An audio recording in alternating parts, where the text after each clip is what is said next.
I am someone who genuinely believes that I wasn't blessed with that creative eye that I see other photographers have. That's okay. I just had to work harder than others to get better at my craft. And in this video, I'm going to share some of those techniques that I used over the years in order to level up my work.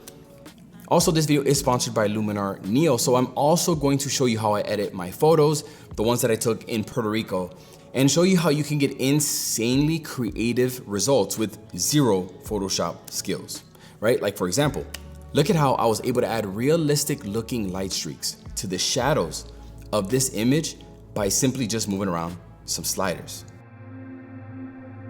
So when I first started shooting portraits, it took me a while to learn how to create a visually balanced photo. See, this spot here, what drew me was the symmetry and the leaning lines. And to be fair, it's almost hard to take a bad shot here. But as a beginner, this is how I would have shot it. I would have shot it from a low angle because I thought it looked epic. But there are a few problems here. One is, look at how much of the textured wall is taking up the picture. About 80%, if not more.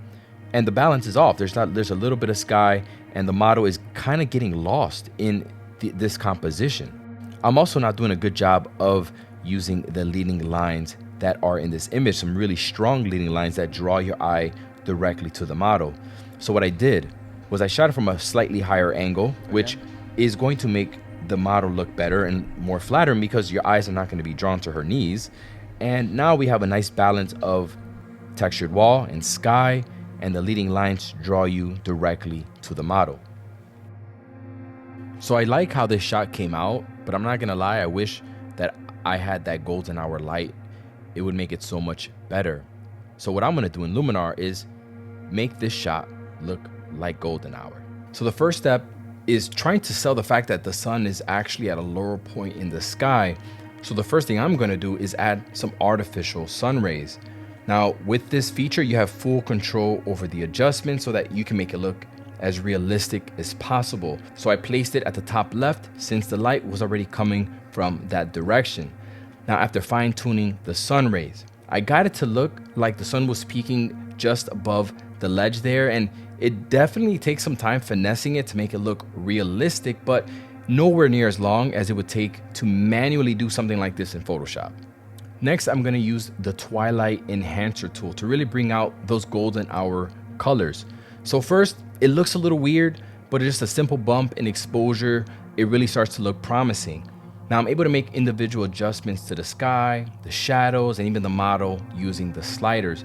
The truth is that I personally wouldn't go this far editing my photos, but having the ability to do this without any kind of Photoshop knowledge is pretty insane. I then added a radial filter around the model, and this is usually something that I do often when I edit my photos, when I'm trying to draw your eyes to the model some more, and that's by darkening the surrounding foreground or background. Now to finish it off, I used the glow and mystical feature to give it more of a dreamy look.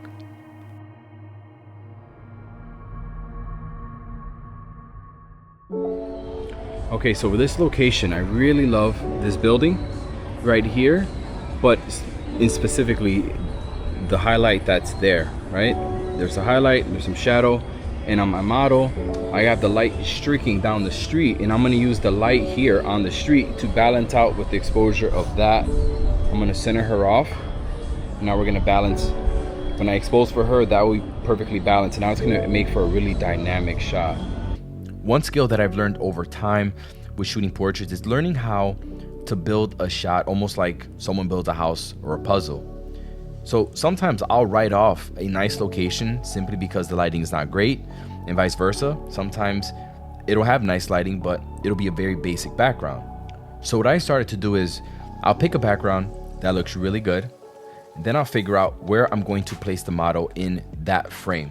Now, if I'm shooting with natural lighting, like I am here, now I have to be very strategic, right? So, and because the lighting is coming from the left down the street, what I had her do is look in that direction so that the lighting on her was flattering. If she was looking at the camera, it'd be more of a side light going on.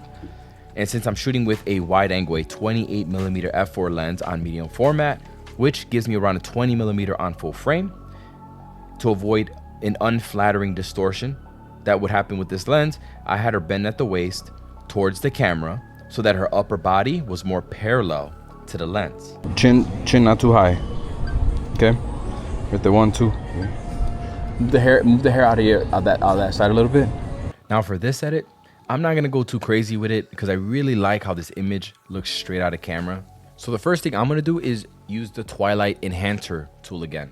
But this time I'm using the blue sky preset, and I made further tweaks and adjustments to the sliders so that I can adjust where the lighting appears in the image. I wanted it to be more top heavy with light and more shadowy and dark on the bottom. Next, I'm gonna use the glow feature, okay? And I brushed it on the side of the building to give the highlights more of that bloomy look, almost as if I'm using some kind of mist filter. The next thing I'm gonna do is I'm gonna use the HSL sliders to turn down the blues to, it gives the sky more of a dramatic look, turning up the oranges a little bit to brighten up the skin tones, and then just increasing the saturation of the building behind her.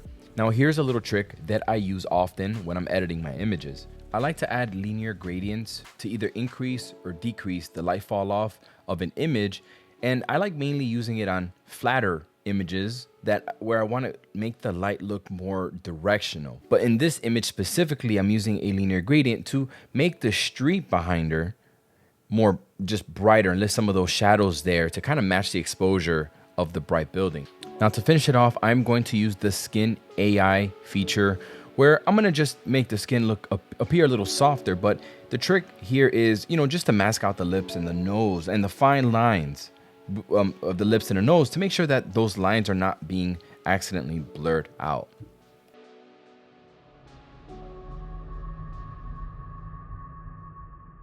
As a beginner, I feel like my approach to golden hour photography was always looking to shoot with the sun behind my subject, like I was doing here.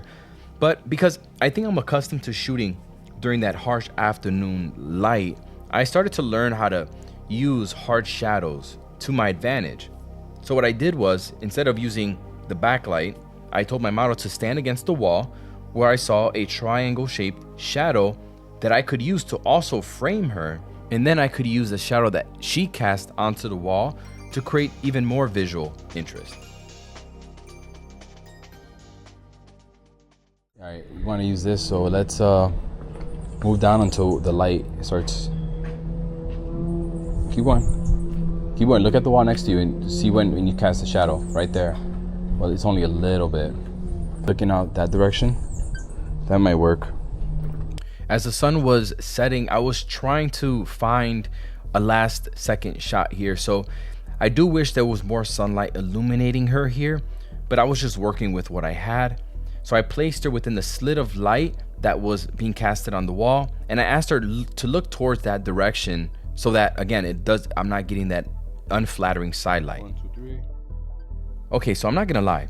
This shot as it is right now, it wouldn't be something that I would consider a keeper photo, but I do think it is a cool shot. So what I'm gonna do to this photo is going to be subtle, but now I think that it just elevates it a ton. And what I'm gonna do is I'm going to add light streaks to the shadows of this photo. I would not know how to do this in any other retouching software manually, but in Luminar, it you have to see this. Check this out. So studio light has to be one of the most unique features that Luminar has to offer.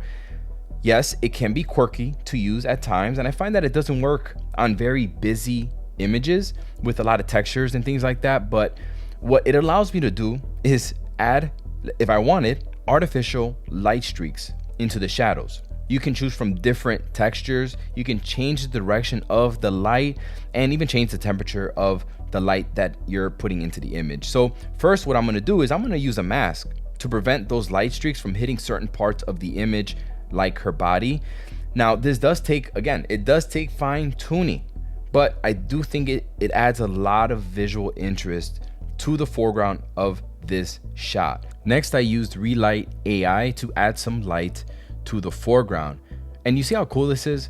What it actually does is creates a 3D depth map where I can isolate and adjust the light in the image based on the proximity to the camera. All right, I'll tell you what. Luminar Neo has really come a long way in the past couple years.